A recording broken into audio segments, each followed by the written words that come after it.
we're very excited to have Miss Emmeline Miles tonight. She's a musician and a candidate for a Doctor of Liberal Studies at SMU Simmons School of Education and Human Development. Because music engages the entire brain and reaches aspects of the human spirit that are beyond words, the creation of music is uniquely capable of facilitating post-traumatic healing. Emmeline is doing research that seeks to identify whether the act of creative writing, with or without music, can better prepare children for adverse experiences and provide them with the tools to process those experiences. And she's also a very talented singer and songwriter, so we might have the pleasure of hearing some songs as part of her presentation tonight. So with that, I'd like to have Emmeline come aboard. Hello, Emmeline. Are you there? There she is. Hi, how's it going? Good. It is such an honor to speak to everybody tonight. Thank you so much for having me. I really appreciate it. How is everybody doing? Well, great. Excellent. Fantastic. Doing well.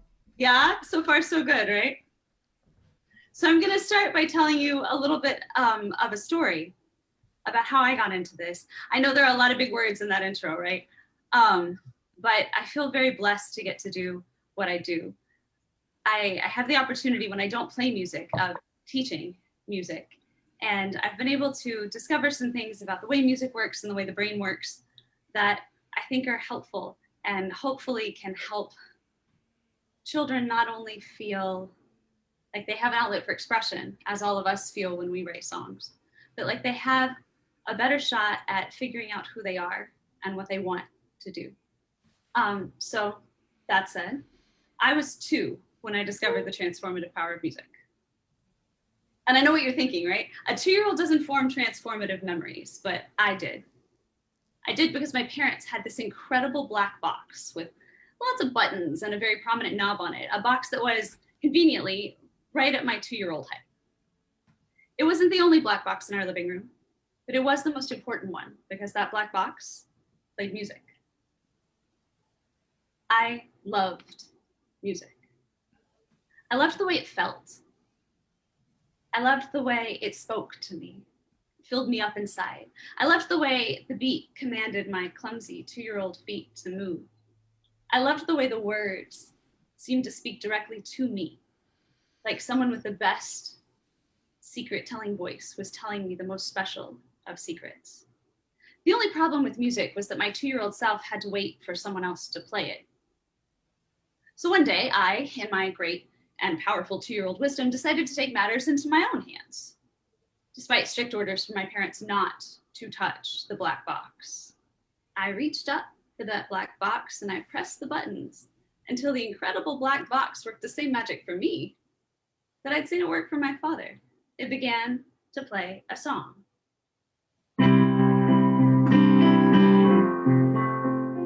Maybe you've heard this song before. I heard an old voice sing, "Oh, I got the call today. I didn't want to hear, but I knew that it would come." And as Don Henley continued to sing Heart of the Matter, I was so excited I could barely contain myself. For once, I was controlling the music. I could make it bend to my will. I was drunk on 2-year-old power. Do not touch immediately became touch all the things. So naturally, I turned the knob. And then something horrible happened. The song got louder and louder and louder, and I couldn't get it to quiet back down. I was shocked and appalled. I pulled my hand away from the knob and put it over my ears, and when the music refused to cooperate, I started to cry. My parents found me in the den, next to the black box they call a CD player, sobbing hysterically. When I told my parents I was going to college to major in music, they began tagging many of their most cherished memories of my childhood with the gentle clucking of a tongue and the exclamation of, "Should have known then." My 2-year-old technological incompetence is, to my knowledge, the first of the should have known memories. I tell you this story not just as a cute story from my childhood to make me more endearing, although I hope it works. I tell you because my 2-year-old self illustrates so many things that have driven my research as an adult. First, music is powerful. I probably don't have to tell you that. You're all songwriters. Instead, I could just, ask you to close your eyes, right? Right now.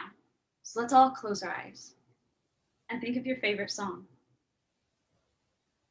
Maybe you remember where you were the first time you heard it. Maybe you remember who you were with. Maybe you remember where you were the last time you heard it. Maybe you're so in love with music, and trust me, I feel you there, that you can't possibly pick a favorite song. See, music isn't just powerful because it makes us feel things. According to the cognitive psychologist Daniel J. Levitin, music is powerful because it is the only thing in the whole of human existence that has the potential to light up our entire brain. He writes, music listening, performance, and composition engage nearly every area of the brain that we have so far identified and involve nearly every neural subsystem. Dr. Levitin has made an entire research career out of identifying the connections music is capable of making in the brain.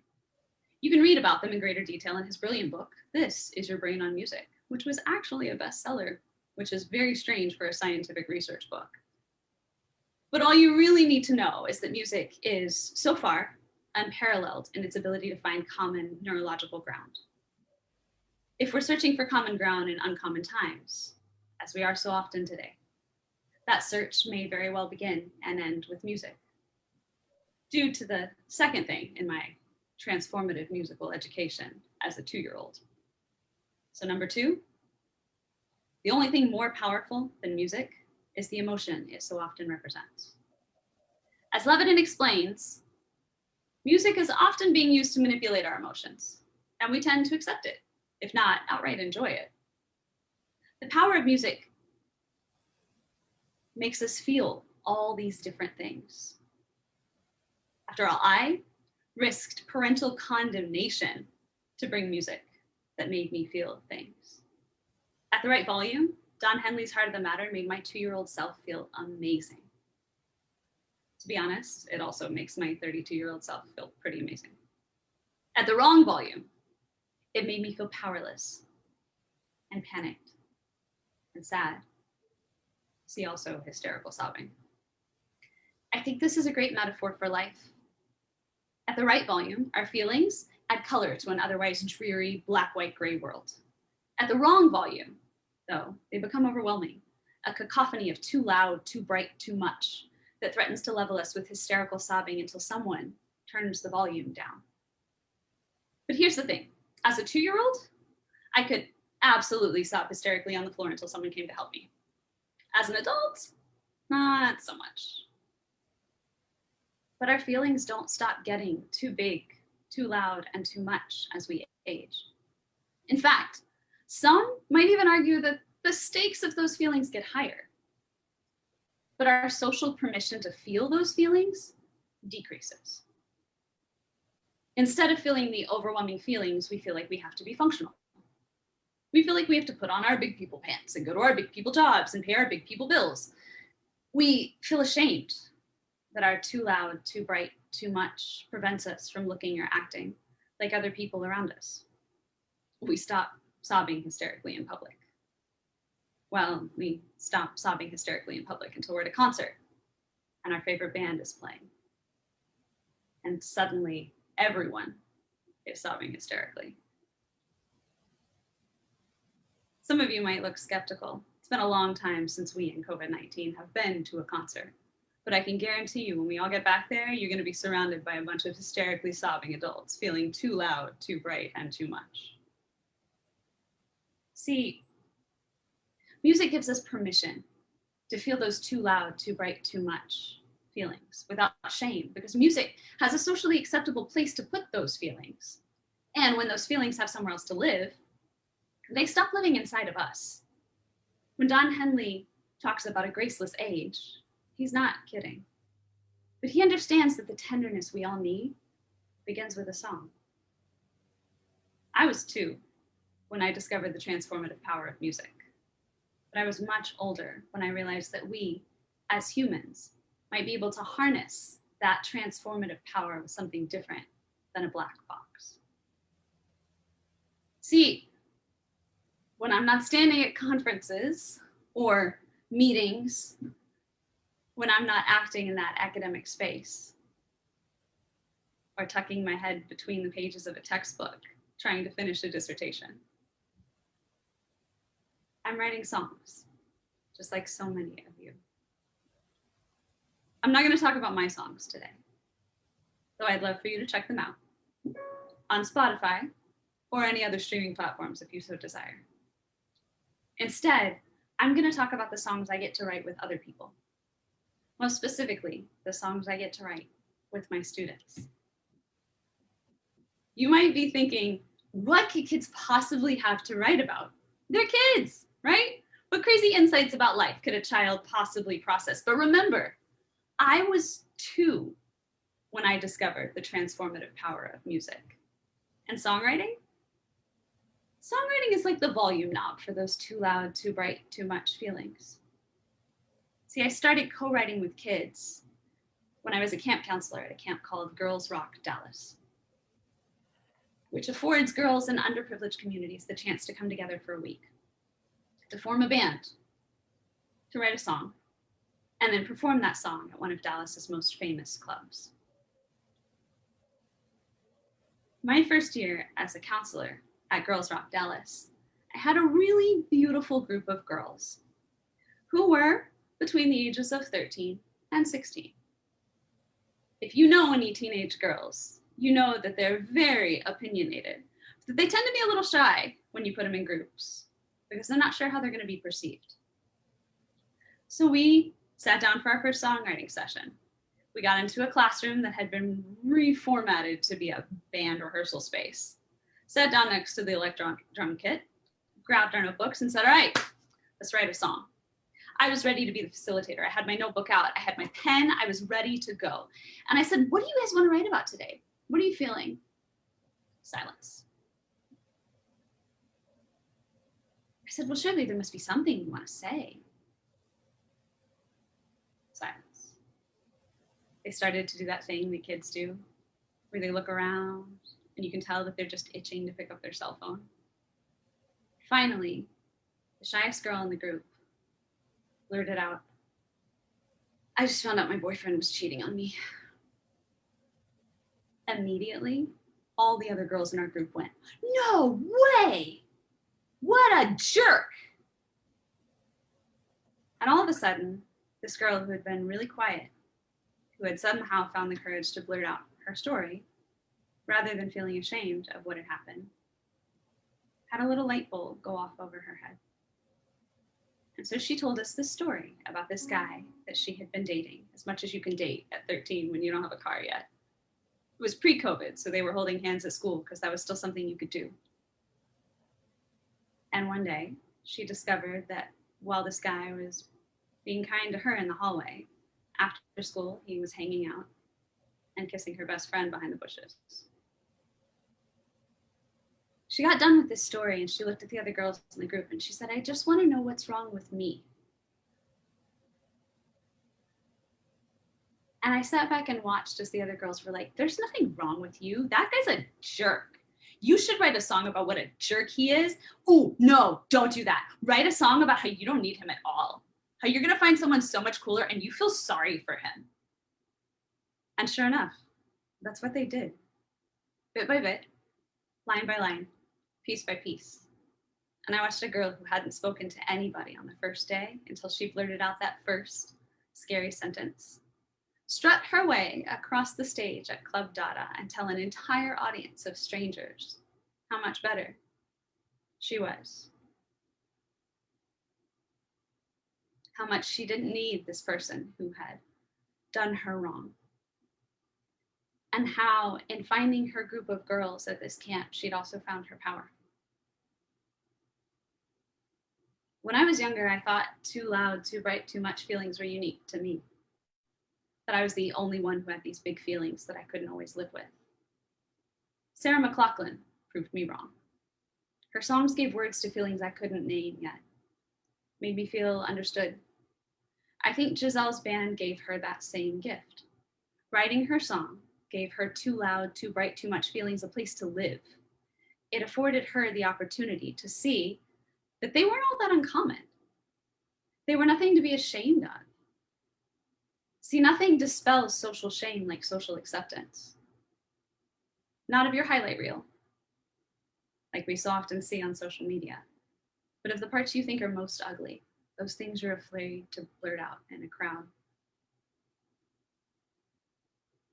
I had the privilege of serving later as a guest artist at Mullendore Fine Arts Day,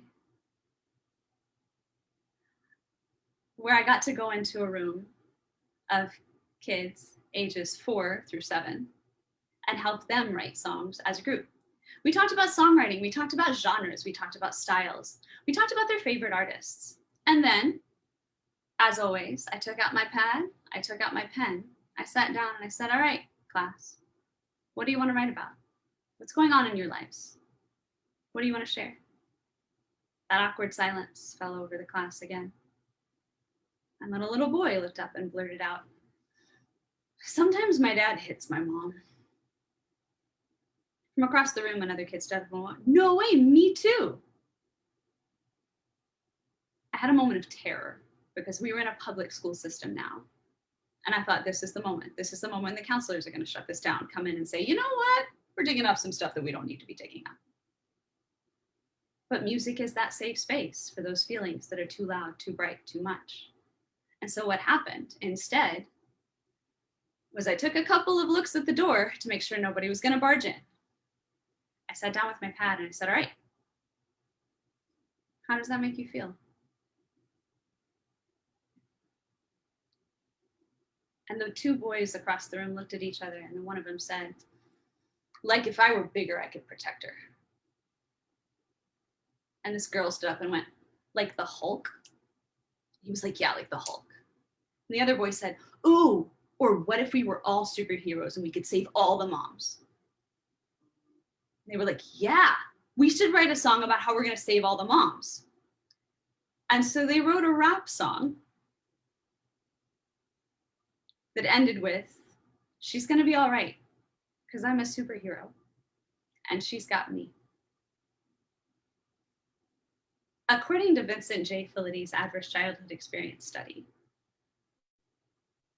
this child was not alone in his experience of domestic violence. Conducted in 1996, the Adverse Childhood Experience Study, or the ACE study as it's colloquially known, found that 52% of children have endured some kind of prolonged traumatic childhood experience inside their home with their families. If you broaden that to include exposure outside the nuclear family unit, the statistic jumps again to 72%. Dr. Nadine Burke-Harris found in her work in the Bay Area that this exposure to trauma, not only in the nuclear family, but in the surrounding neighborhood, results in psychological problems and physical problems. See, when we encounter difficult things, our brain is flooded with a chemical called cortisol. That chemical is supposed to help us do important things, like survive. Like if we were fleeing from a bear. But our body is not built to flee from a bear every single day. And the flooding of cortisol has structural and functional effects on our neurology and on the rest of our lives. Knowing this brought me to an important question. We know that songwriting therapy works reactively because it helps the writer to experience a feeling of pride. I'm sure we've all experienced this. You take something difficult in your life, you turn it into a song, you play it for a group of people, and suddenly you're not alone. We talked a little bit before the meeting about people who miss screaming fans and smoky bars. I think part of the reason we miss them is that connection. That realization that our too loud, too bright, too much happens with other people all the time. Therapeutic songwriting also empowers the writer to share his or her experience with others who've had those feelings. It dispels shame, creates bonding. Music allows us to find common ground. But can it work proactively? Can we be taught not to quiet the part of us that sobs hysterically, but to put it in a song? I've begun testing this in case studies, and I'm in the process of building a better way to test it on a broader basis. I'm writing a very long paper in the process. But I thought I'd share with you some lyrics from students who haven't yet encountered the kind of trauma that would register on the ACE scale, but who have the same too loud, too bright, too much feelings that work perfectly in a song.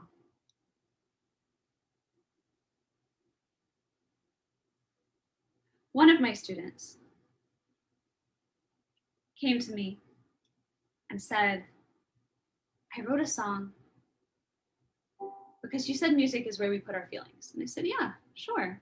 She was like, okay, well, this might be bad, but I'm going to show you anyway. And I said, I promise not to say anything until you're done. So she wrote a song called Four Paths that went,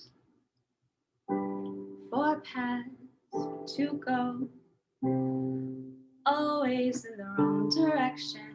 I don't know where to go, don't know who I am. I've got four paths, nowhere to go. I'm always in the wrong direction. Four paths, up, down, left, right, north, south, east, west. Four paths, don't know which way to go. Don't know who I am just yet. Hope the directions fit someday.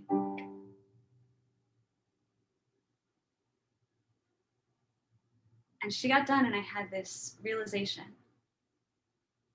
that if you encourage children from a young age, not just to play music for the sake of mastery, not just to sit there and play scale after scale after scale just so you can prove to someone that you know them, but to take ownership of your music, to say, okay, well, now that I know that scale, what could I do with those notes?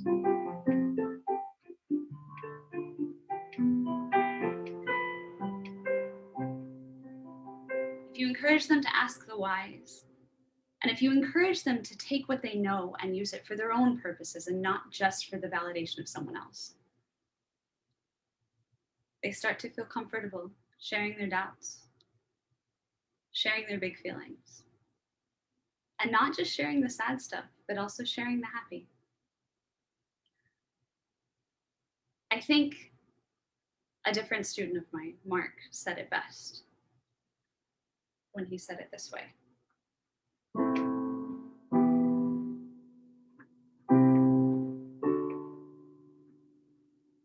Sometimes I stay up in my bed, wondering who I am, but the only progress that I make is that I'm not nothing, but I'm not the only one.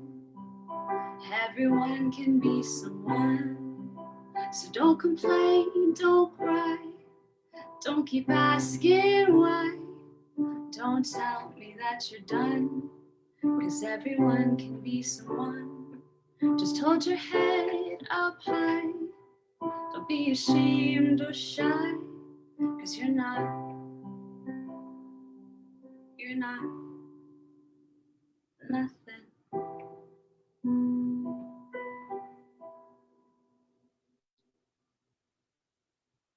When I jacked the volume all the way up on my parents' old CD player, Don Henley was singing, Reed screaming, a truth that I'm still trying to come to terms with. The more I know, the less I understand. And all the things I thought I knew, I have to learn again. All these years later, I'm still trying to get down to the heart of the matter. And I do think it's about forgiveness.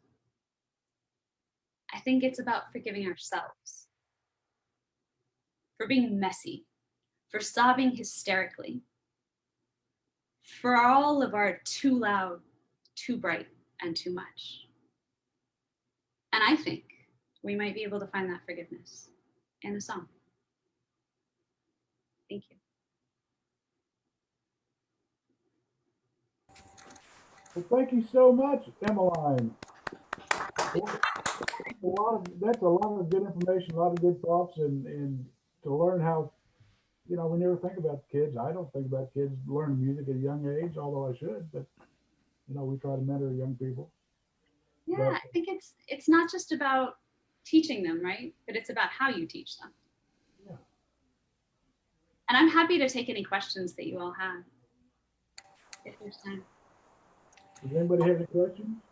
Yeah, I do. So when you're when you have these kids, Mm-hmm. you're saying, "All right, let's write a song," Mm-hmm. and they're coming up with lyrics, and I guess they probably are also coming up with a melody in their head. But even I don't always know the chords I'm supposed to play or have a mastery of music theory. Is that something that you then help them with, or you take their melody and figure out the piano piece to it? How's that all come together? So that depends. I'm glad you asked. That's a really good question. It honestly depends on the forum. Obviously, when I'm doing a group session, when I come into a classroom and it's the first time they've ever seen me, excuse me, there's a lot of helping them through it. They'll have some words or they'll have a style that they want, and we'll start to put those words together as a group, and that's more of a collaborative process. Some of that is timing too, because when I do a facilitator session like that, I only have about an hour. And we want to make sure that within that time, they get their song. They get to kind of see how it all worked out, and they get to share their feelings, because I don't know that I'll be able to come back. With my private students, I stress from the beginning. I mean, I'm a little bit biased in this because I am a music theory major. My undergrad degree is in theory, but I try to stress from the very beginning the theory, not because you have to memorize the theory, but for exactly the reasons that you're talking about. This is the thing that's going to help you understand which chords to use.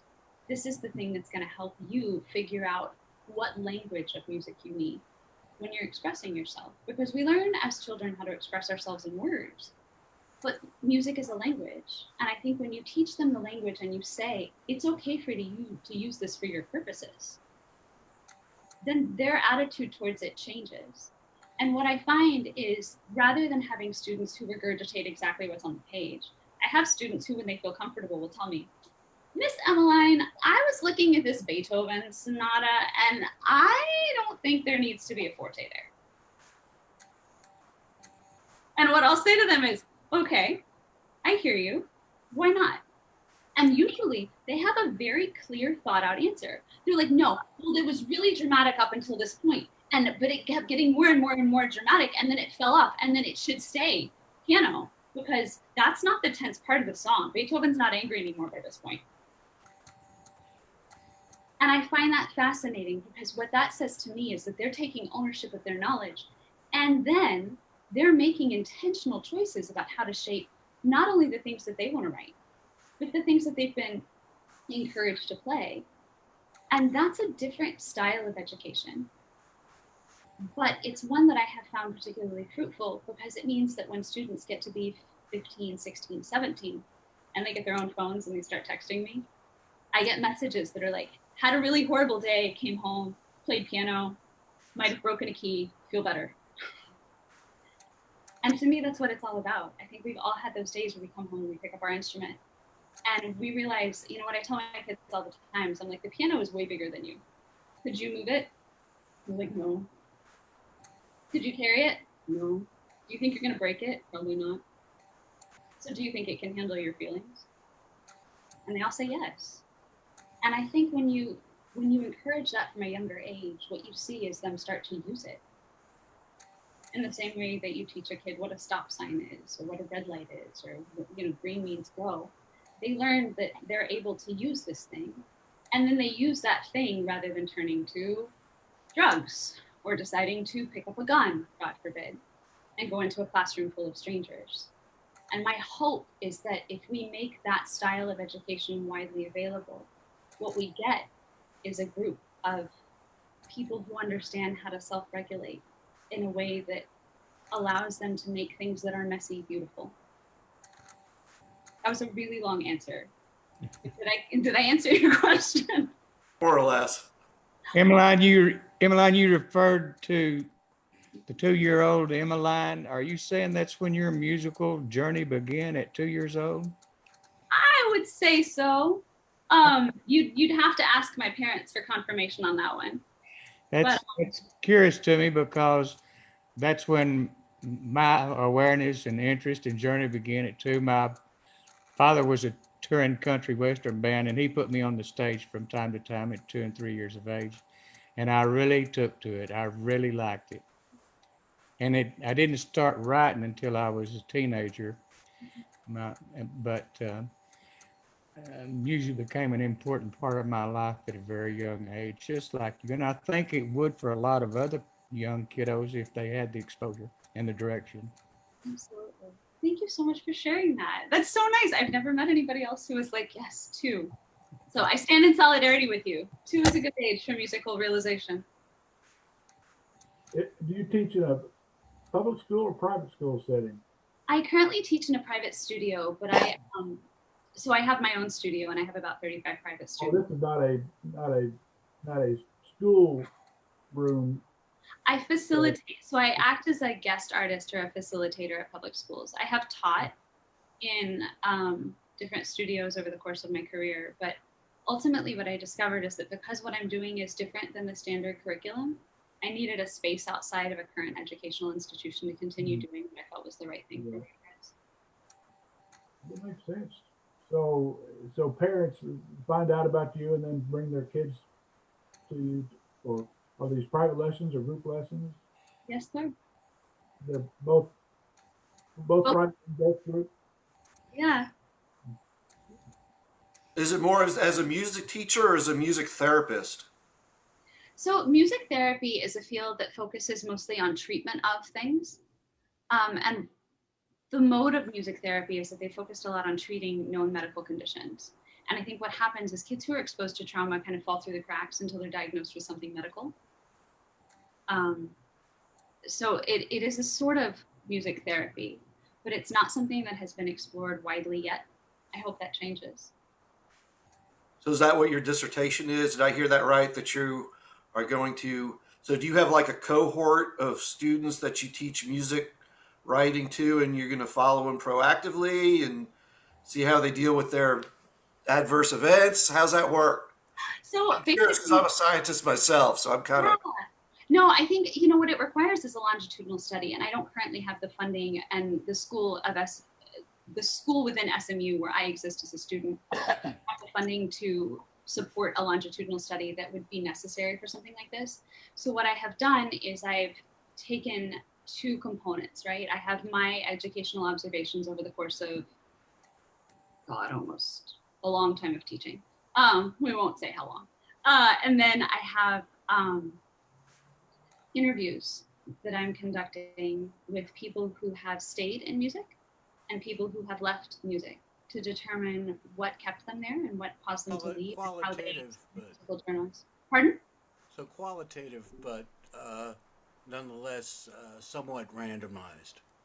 Exactly. And then arguing that because of what I've observed, because of what I'm finding as I continue to interview, there needs to be a longitudinal study. Absolutely. I was just going to tell you, I worked as a kid when I was much younger, worked with disturbed adolescents. And when I say disturbed, I mean disturbed. And we used to make a lot of use of art therapy. It wasn't therapy. They used art. It sounds like something of what you were doing. They used art to identify perceptive patterns in the kids. And it was very useful and very scary to see because what people can do is really unbelievable. Yeah, and it's kind of terrifying as a facilitator to walk into a room where I have, 30 strangers under the age of 6 and hear them confess those things. Mm-hmm. I think it speaks to the safe space that music creates almost automatically. Mm-hmm. And it also indicates to me that they are crying out for someone to take them seriously. Yeah, that's beautiful work that you did. That's a really important thing. Fascinating. And it's just, as you know, you're kind of, it's a very deep well that you're trying to take the water out of. And, you do the best you can. Absolutely. But I think, those of us that work in that space, I think we have to realize that every step counts. Oh, yeah. every child counts. And, you know, even when we don't see things being implemented on a grander scale, which can be discouraging, all I can do is continue to do the work that I do and contribute to the scholarship, and hope that through the institutions with which I work and through the people with whom I speak, like you all, the word gets out and we start to turn some of this around. Light a candle, don't curse the darkness. Exactly. Exactly. I love that. I have a question. Please. Two parts. Have you worked with the elderly, nursing homes and what have you? And do you see parallels between their musical needs and what have you is with the children? That's a really good question. I haven't. I have worked with adults, and I have worked as a teacher with adults on a one-on-one basis, but I have never done the same kind of facilitation that I do with kids with adults. What I have learned is that shame, I guess the best analogy I can make is that when something starts to rust, the rust builds up over time. And I think shame works that way sometimes too. It just kind of builds on itself and builds on itself and builds on itself. And when I do songwriting with adults, there is a lot of unlearning that has to happen. Just because, we do get told, don't sob in public. Don't be too loud. Your feelings are not welcome here. Don't be angry. Lower your voice. And I think that there's a space for all of those things. And I understand that we have to function in a socially acceptable way. But when that's the message that you receive, and I think sometimes that message is gendered. But I think when that's the message that people receive over and over and over, they start to internalize those messages. And do I think it's needed in adults? Absolutely. Absolutely. But I think I wonder sometimes if it's a longer path for those of us that haven't already begun to travel it, because we do have to kind of work through that internalized suppression.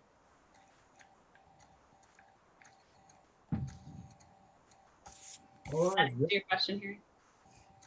Yeah. Well, yeah. No, I used to play for a lot of nursing homes and the really elderly, and sometimes Alzheimer's patients would react very strongly to music, like old gospel songs or whatever. They just start singing, and maybe they hadn't said anything in weeks to anybody, but once the music starts, they just lighten up, or light up. I mean, it's very powerful with the elderly, and I would think that maybe when you get old enough, you sort of go back into a childlike state. I hope that's true. I've played concerts at a lot of nursing homes, and my favorite experience, there was a woman who hadn't said much, and I finally said, do you all have any requests? Is there anything you'd like me to play? And she from the back yelled, "Sexy Back" by Justin Timberlake. And I told her, I was like, that is not what I expected you to say, but I'll play it for you. And I got done and I said, can I play anybody else, anything they want to hear? And she leaned back and went, "Sexy Back" by Justin Timberlake. I think I played it for her 3 or 4 times before she was like, I think I'm good now.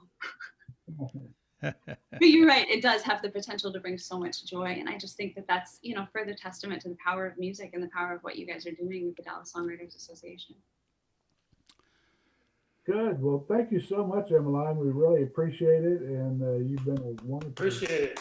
Thank you for having me. It's been an honor. Thank you so much. Thank you. Emmeline, I'm going to look you up on campus. Oh, yeah, please do. I will. Please do. Okay, Emmeline, I have a question. Yes. What are your musical influences? Who do you listen to? My musical influences? Mm-hmm. Oh man, everything. Honestly, you'd probably be better off asking me what I don't like, because I really do listen to everything. But when I think about the people who really shaped how I approach songwriting and how I learned to express myself through music, I think about people like the Eagles. I think about Sarah McLachlan was a big one. All of the people who came through on the Lilith Fair, Jewel, Lisa Loeb. Ani DeFranco is another female who exists in that independent artist space who's really phenomenal. I love the turns of phrase of people like Rob Thomas from Matchbox 20. I love a good harmony, so I was a fan of all of the boy bands when they came through. But